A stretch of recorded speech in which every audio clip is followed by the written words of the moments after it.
Assalamualaikum warahmatullahi wabarakatuh. Alhamdulillah rabbil alamin. Wassalatu wassalamu ala sayyidil mursalin, sayyidil awwalin wal akhirin, wa rahmatullahi lil alamin. Subhanaka la ilma lana illa ma 'allamtana innaka antal alimul hakim. Rabbi shrah li sadri wa yassir li amri wahlul 'uqdatam min lisani yafqahu qawli. Selamat datang pada teman-teman kembali di channel Al-Faqir, yang insyaallah pada kesempatan ini, sebagaimana yang sudah kita niatkan di awal Ramadan, bahwa kita akan mencoba mengisi hari-hari Ramadan ini, hari-hari mulia ini, dengan mengulas kehidupan manusia-manusia mulia yang Allah beri kabar gembira melalui lisan Rasulullah sallallahu alaihi wasallam, kegembiraan di dunia sebelum mereka merasakan kegembiraan sesungguhnya di akhirat kelak. Teman-teman yang dimuliakan Allah, pada kesempatan ini kita akan mengulas kehidupan seorang saudagar kayanya umat ini. Kita akan membahas kisah hidup seorang bisnismen besarnya yang dimiliki oleh umat Islam ini. Seorang yang memiliki harta, kemudian ia tahu bahwa di dalam hartanya ia bisa bertakwa kepada Allah Subhanahu wa taala. Seorang yang memiliki uang yang berlimpah, namun dengan uangnya justru ia semakin dekat kepada Allah Subhanahu wa taala. Pada kesempatan ini kita akan mengulas kehidupan seorang sahabat, yaitu Utsman ibn Affan radhiyallahu anhu wa ardhah. Teman-teman yang dimuliakan Allah Subhanahu wa taala, seperti biasa sebelum kita masuk ke episode-episode kehidupan Sayyidina Utsman radhiyallahu anhu, kita akan mengenal lebih dahulu siapa beliau. Utsman memiliki nama lengkap Utsman ibn Affan ibni Amr ibni Abul As ibni Umayyah al-Qurashi, yang beliau ini diriwayatkan oleh kitab-kitab yang bercerita tentang sosok Utsman bin Affan merupakan seorang anak yang terlahir dari keluarga yang sangat berada.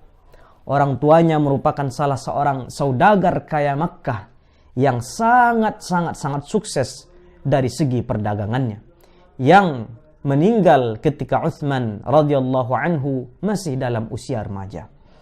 Artinya ketika ayahnya meninggal, ayahnya meninggalkan harta warisan yang begitu banyaknya. Bagaimana kisah cerita masuknya Utsman ke dalam Islam? Bagaimana munculnya nurul hidayah yang Allah titipkan ke hati Utsman ibn Affan? Maka diceritakan oleh berbagai pengarang kitab di dalam cerita-cerita mereka bahwa perihal masuk Islamnya Utsman ibn Affan ini adalah bermula ketika Utsman dengan sahabat yang bernama Talhah ibni Ubaidillah sedang melaksanakan ekspedisi dagang ke kota Syam. Perjalanan dari Makkah ke kota Syam untuk melaksanakan ekspedisi perdagangannya. Sesampainya di kota Syam, ketika Utsman dan sahabatnya Talhah sedang berusaha di pasar mencari apa yang bisa diimpor dibawa pulang ke Makkah dan menjual apa yang mereka bawa dari Makkah, Utsman dan Talhah merasa lelah, letih, hingga akhirnya mereka beristirahat di sebuah taman yang ada di pasar itu. Antara sadar dan tidak sadar, Utsman sayup-sayup mendengar orang yang berbicara. Ya ayyuhan naim, wahai orang yang tidur, istaiqiz, bangunlah, fa inna Muhammadan qad zahar fi Makkah. Ketahuilah bahwa sekarang Muhammad sudah muncul dari kota Makkah. Terbangun dari ucapan ini, Utsman terfikir. Utsman mengenang-enang siapa yang dimaksud oleh laki-laki yang berbicara tadi. Sepanjang harinya Utsman terfikirkan oleh ucapan laki-laki tadi. Muhammad sudah lahir, sudah datang dari kota suci Makkah. Akhirnya tanpa menyempurnakan waktu ekspedisi dagangnya di kota Syam, Utsman muda balik ke Makkah Al-Mukarramah bersama sahabatnya Talhah bin Ubaidillah. Sesampainya di Makkah, Utsman bertanya kepada bibinya yang merupakan seorang paham dalam masalah agama, yang mengerti dalam masalah agama Nasrani, agama Samawi. Ditanya oleh Utsman bin Affan, "Ya khalah, ma alladhi hadath?" Apa yang berlangsung di kota Makkah ini selama saya pergi ke Syam, wahai bibi? Bibi pun menjawab, "Ya Utsman, lakal jamal wa lakal lisan." Ya Utsman, engkau orang yang derpawan, engkau orang yang memiliki kalam hikmah. Faqad jaa Muhammadun bil burhan. Maka Muhammad sudah datang bil burhan, dengan dalil-dalil yang menetapkan bahwa dia adalah Rasul utusan Allah Subhanahu wa ta'ala, dan seterusnya. Namun Utsman tidak langsung bisa percaya terhadap apa yang disampaikan oleh bibinya. Akhirnya Utsman pergi menemui seorang laki-laki yang terpandang di kota suci Makkah Al-Mukarramah. Seorang laki-laki yang menjadi manusia pertama yang beriman kepada Rasulullah sallallahu alaihi wasallam dari kalangan laki-laki merdeka, dan itu adalah Abu Bakar As-Siddiq radhiyallahu anhu warḍah. Utsman menyampaikan apa yang ia dengar dari bibinya ini. Maka apa jawaban Abu Bakar? "Waihak ya Utsman, innaka larajulun hazim." Ya Utsman, engkau ini laki-laki yang bagus, laki-laki yang pemikiranmu bagus. Tidak mungkin kamu akan percaya terhadap apa yang disembah oleh kaum kita. Bukankah berhala-berhala yang disembah oleh kaum kita itu summun, bukmun, la yanfa' wa la yadur, tidak memberi manfaat, tidak memberi mudarat ya Utsman? Kata Abu Bakar As-Siddiq.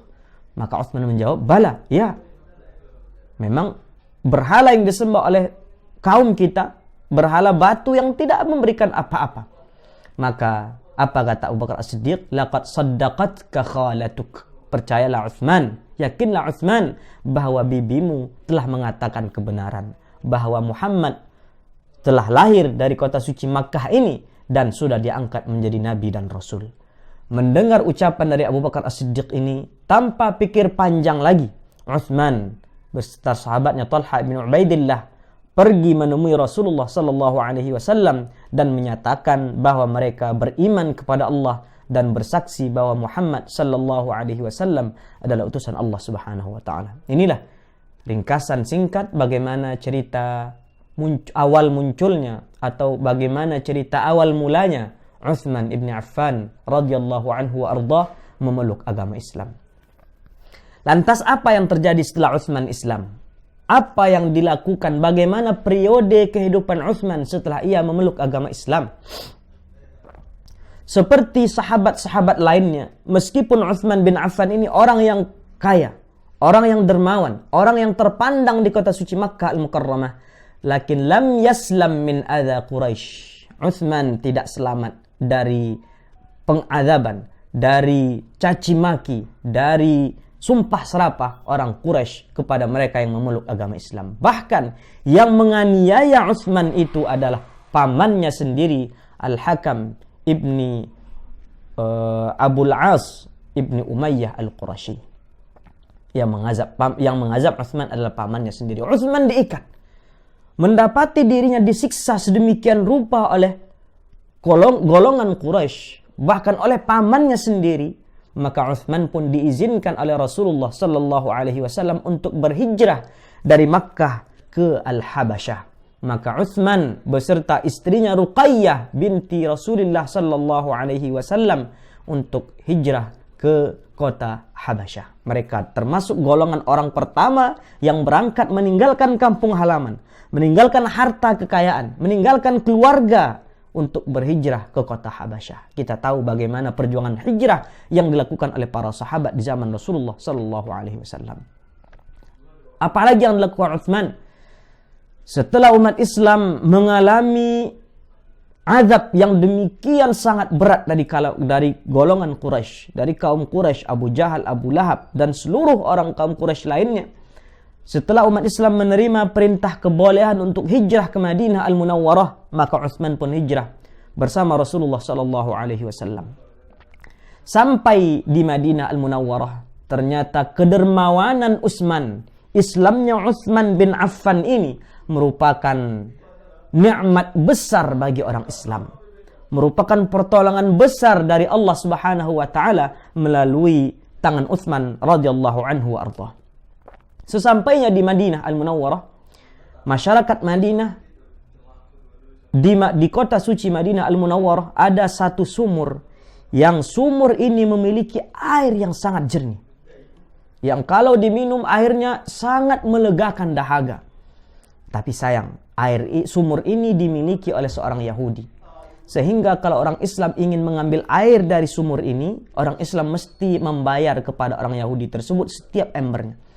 Maka Rasulullah SAW bertanya kepada para sahabatnya, "Man yashtari rumah fayaj'alaha lil muslimin yadribu bidalwihi fi dalaihim wa lahu mashrabun fil jannah."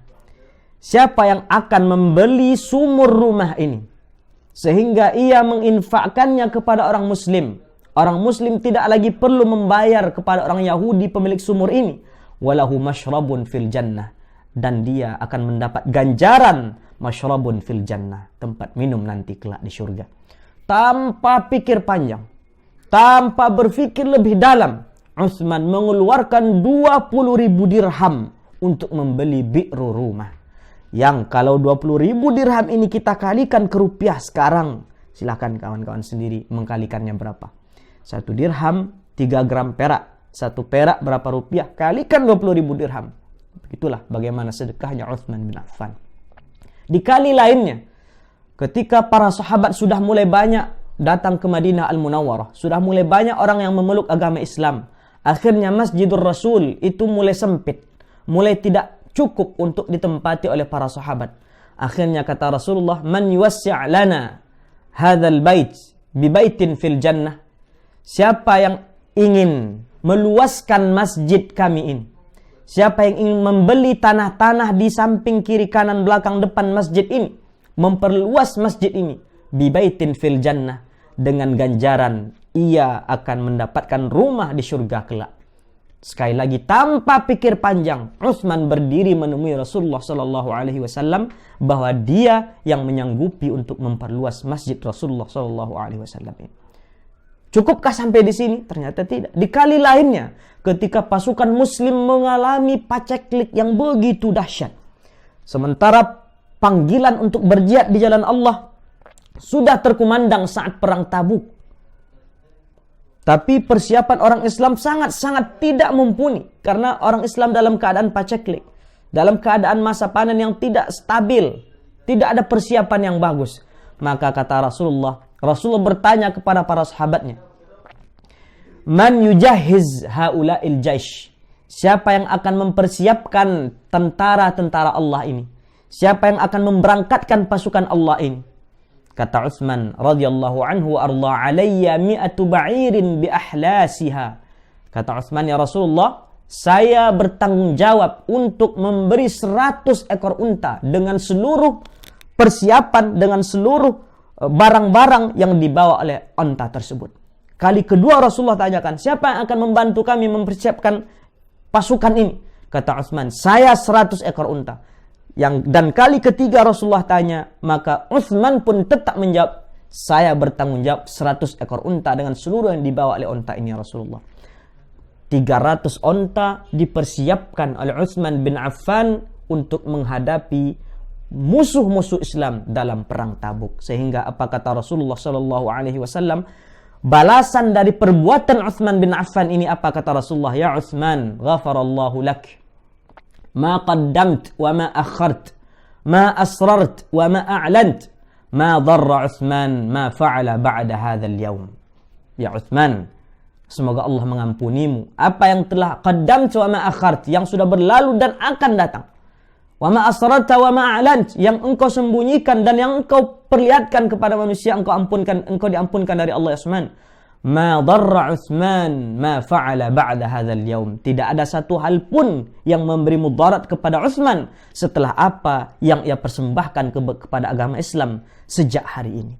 Beginilah Utsman bin Affan, seorang sahabat kaya yang tahu bahwa dengan kekayaannya ia dapat mendekatkan diri kepada Allah Subhanahu wa taala. Kemudian apa yang bisa kita ambil dari kisah Utsman bin Affan ini, teman-teman yang dimuliakan Allah Subhanahu wa taala? Yang selanjutnya, di antara sifat Utsman ini juga apa? Bahwa Utsman merupakan orang yang sangat-sangat pemalu, Sehingga kata Rasulullah, ketika Rasulullah menutup singkapan kakinya, padahal ketika Abu Bakar datang, Rasulullah biarkan betisnya terlihat. Umar datang, Rasulullah biarkan betisnya terlihat. Ketika Utsman datang, Rasulullah tutup kakinya. Sayyidah Aisyah bertanya, ya Rasulullah, Abu Bakar datang engkau biasa saja. Umar datang engkau pun biasa saja. Tapi ketika Utsman datang, mengapa engkau tutup kakimu, malu ya Rasulullah? Apa kata Rasulullah? Afala astahyi min rajulin tastahyi minhul malaikah. Tidakkah aku malu? Tidakkah aku merasa malu kepada laki-laki yang malaikat pun malu kepadanya? Teman-teman yang dimuliakan Allah Subhanahu wa taala, apa yang bisa kita ambil dari kisah Utsman bin Affan ini?